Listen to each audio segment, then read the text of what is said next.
今天想跟你们分享一下我旅行在整理随身背包的收纳思路。比起托运的行李呢，随身背包里面携带的东西都是特别重要，同时呢也是我的必需品。因此旅行过程中呢，我都会将随身背包收纳得非常有条理。它可以让我在即将登机时、在飞行时和最后落地的整个过程都会轻松很多，还能减少很多在行程中不必要的麻烦。我不喜欢在公共场合里将行李箱打开找东西，所以呢，我在出门前整理随身背包时都会特别注重该怎么样收纳能更方便的拿取物品，以及确保我在飞机上能迅速找到我所需要的东西。接下来会详细分享我是如何具体收纳随身行李背包，希望这些小技巧对你们接下来的行程有帮助。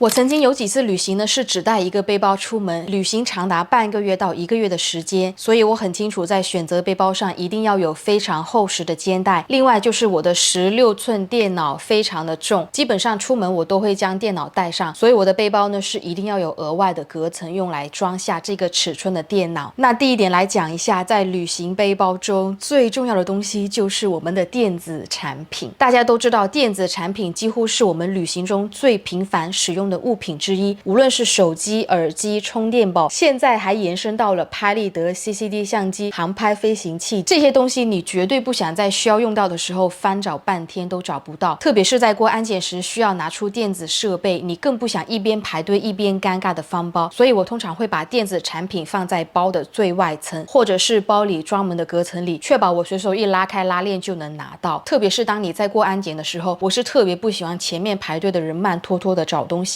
自己更不喜欢是耽误排队流程的那个人。快到我的时候呢，我是把手机和手表都放进包里，鞋子也是半脱的状态，然后电子产品也都拿在手上，这样轮到我时能迅速的过安检。说到旅行啊，我们的护照、登机牌、签证等重要文件呢是非常重要。我很幸运自己从来没有丢过文件，这里当然要感谢一下我的焦虑症，因为我每几秒钟都会摸一下包里的证件还在不在。我是专门腾出包里的一个拉链隔层来放这些重要文件，一旦过了安检后，我是立马将护照放进包里，绝对不会拿在手上，尤其是在排队登机或者在你快过海关的时候，包里有个专门的隔层让你快速取出这些文件，真的是会帮你节省很多时间和不必要的压力。那像我们包里零零碎碎的小东西，比如纸巾、创可贴、药品、润唇膏、发夹、发圈等等这些东西，随便放进包里肯定是乱糟糟的，等到需要用到的时候呢，找起来也是特别麻烦，所以我会利用包里自带的小隔层，或者是自己再备上几个小收纳袋，把这些东西分类整理好。特别是当我知道在旅途中要应对一些特殊情况用到的东西呢，我都会装在一个束口袋里，在飞机上呢就能直接将这个小袋子拿出来。出门在外啊，对于物品的摆放位置和收纳方法是很重要的。有的人会觉得无所谓，反正东西都已经装进行李箱里了，但我们不能保证有突发状况需要用到的时候，你大概率是要将你的背包或者是行李箱放到底才翻找出来。所以说我无论是在坐高铁、自驾还是坐飞机上，都有遇到这样的情况，我每次都会这么做。每次坐飞机呢，基本上我都会带上一件轻便型的外套，不管是短途还是长途飞行，因为飞机上的空调一开就是好几个小时，那加上我是很怕冷的人，所以呢，如果我感到热的话，就可以把外套脱了，要是冷的话，没有外套会很难受。对我来说，外套是必须的，它不仅可以让你保暖，还可以作为临时的靠枕或者是毯子。尽管飞机上有毯子，但我绝对是不会让我的皮肤直接接触它，最多就是盖一下我的膝盖。所以呢，我会选择一件容易折叠、方便脱取的外套。我是不希望因为忘了带外套而在整个飞行过程中冻得浑身发抖。如果你在接下来旅行中呢，有一个非常长的国际航班，下了飞机后你的皮肤变得很干燥，整个人也是无精打采的。凡是超过7个小时的飞行，我都会感觉自己身上脏脏的，所以我会随身携带唇膏、漱口水和口红，以便下飞机后能迅速补妆。假如你在飞机落地后要参加活动，或者是要见重要的人，准备这些小物品能帮助你迅速进入状态。最后我还有一个小习惯，就是在上飞机之前会把接下来在飞行中可能会用到的东西拿出来，比如我的耳机、Kindle、护手霜。尤其是在长途飞行中，如果你的座位非常不幸的被选中在了中间的位置，就像我上次从日本飞回纽约的时候，大概是13个飞行，我全全程是坐在中间的位置，你们懂那种难受的感觉吗？但不管你是坐在了靠窗位置，还是坐在中间位置，起身拿东西都会特别麻烦，还会打扰到旁边的乘客，所以我都不敢多喝水，就怕要跑好几趟厕所。因此呢，我会提前把这些物品拿出来，确保在整个飞行过程中呢，我可以减少起身的次数。好了，这个就是我整理随身包的一些小技巧。如果你们喜欢今天这期视频，不要忘记关注和点赞。那我们下周视频再见吧，拜拜。